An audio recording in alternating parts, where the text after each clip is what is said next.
السلام علیکم ورحمۃ اللہ وبرکاتہ۔ پیارے بچوں، امید ہے آپ سب خیریت سے ہوں گے۔ ہم آپ کو دار ارقم اسکول گوری ٹاؤن میں خوش آمدید کہتے ہیں۔ پیارے بچوں، آج جو ہم سبق پڑھیں گے وہ ہے کلاس 6 کی عربی۔ کلاس 6 کی عربی کا ہم آج چوتھا سبق شروع کریں گے، لیکن سبق کو شروع کرنے سے پہلے ہم اللہ تعالیٰ سے اپنے علم میں اضافے کے لیے دعا کریں گے۔ بسم اللہ الرحمن الرحیم، رب زدنی علما، اللہ میرے علم میں اضافہ فرما۔ الدرس الرابع، رابع کہتے ہیں چوتھا سبق۔ اب اس سبق میں جو ہم نے پڑھنا ہے وہ ہے ضمیر۔ اب ضمیر کیا ہے؟ ضمیر وہ اسم ہے جو کسی غائب، حاضر یا متکلم شخص کی جگہ بولی جائے۔ کسی غائب، حاضر یا متکلم۔ غائب کہتے ہیں جو کہ سامنے موجود نہ ہو، اور حاضر کہتے ہیں جو سامنے موجود ہو جس سے بات کی جائے، اور متکلم کہتے ہیں بات کرنے والے کو۔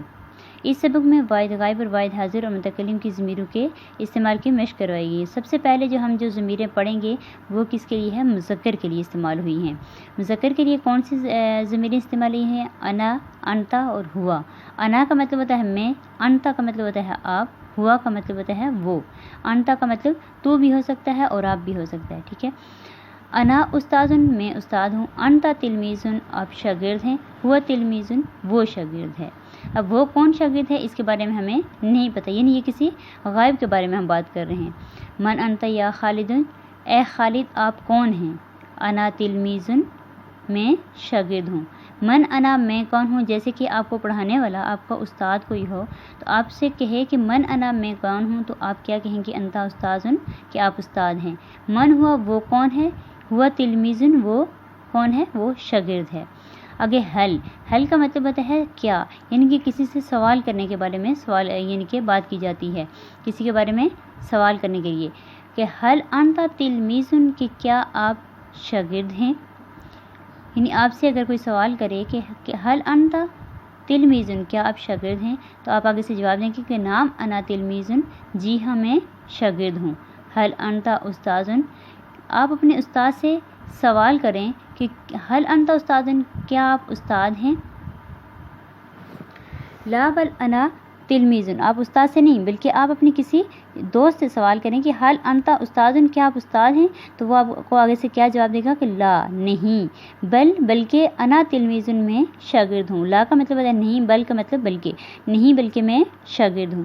حل انا استادن، آپ کا استاد اگر آپ سے سوال کرے کہ کیا میں استاد ہوں، نام انتا استادن، آپ کیا کہیں گے؟ جی ہاں آپ استاد ہیں۔ حل خالدن تلمیذن، کیا خالد شاگرد ہے، نام خالدن تلمیذن، جی ہاں خالد شاگرد ہے۔ اب یہ جو ضمیریں استعمال ہوئی ہیں یہ مذکر کے لیے استعمال ہوئی۔ اب مؤنث کے لیے کون سی ضمیریں استعمال ہوں گی؟ اب مذکر اور مؤنث میں فرق صرف اتنا ہے کہ مذکر میں جو متکلم کے لیے ضمیر استعمال ہوتی ہے وہ انا ہے، اور مؤنث میں بھی انا ہی استعمال ہوگی متکلم کے لیے، جبکہ جو مذکر میں آپ کے لیے استعمال ہوتی ہے، تو کے لیے ضمیر استعمال ہوتی ہے وہ انتا، اور مؤنث میں انتی ہوگا۔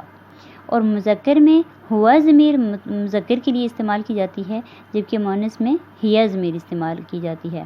انا استاذتن، میں استانی ہوں۔ انتی تلمیذتن، آپ شاگردہ ہیں۔ ہیا تلمیذتن، وہ شاگردہ ہے۔ اب من انتی یا فاطمہ، اے فاطمہ آپ کون ہیں؟ انا تلمیذتن، میں شاگردہ ہوں۔ یعنی فاطمہ سے اگر کوئی سوال کرے کہ آپ کون ہیں تو آپ فاطمہ کیا کہے گی کہ انا تلمیذتن، میں شاگردہ ہوں۔ من انا، کہ میں کون ہوں۔ انتی استاذتن، جیسے میں آپ سے سوال کروں کہ من انا، میں کون ہوں، تو انتی استاذتن آپ کیا کہیں کہ آپ ایک استانی ہیں۔ من ہیا، وہ کون ہے، ہیا زینب، وہ زینب ہے۔ یعنی کسی کے بارے میں کوئی اگر جا رہا ہے اس کے بارے میں ہم سوال کریں کہ من ہیا، وہ کون ہے، تو ہیا زینبن، وہ زینب ہے، کسی کا بھی نام لے سکتے ہیں۔ حل انتی تلمیذتن، کہ کیا آپ شاگردہ ہیں، نام انا تلمیذتن، جی ہاں میں شاگردہ ہوں۔ حل انتی استاذتن، کہ آپ اپنے کسی دوست سے سوال کریں گے کیا آپ استانی ہیں۔ لا بل انا تلمیذتن، وہ آپ کو کیا کہے کہ نہیں بلکہ میں شاگردہ ہوں۔ حل انا استاذتو، کیا میں استانی ہوں۔ نام انتی استاذتن، کیا میں آپ سے سوال کروں گی کیا میں استانی ہوں۔ نعم انتی استاذتن، جی ہاں آپ استانی ہیں۔ حاضی فاطمتن، یہ فاطمہ ہے۔ حاضی ہیا تلمیذتن، وہ شاگردہ ہے۔ ہیا مؤدبتن، وہ با ادب ہے۔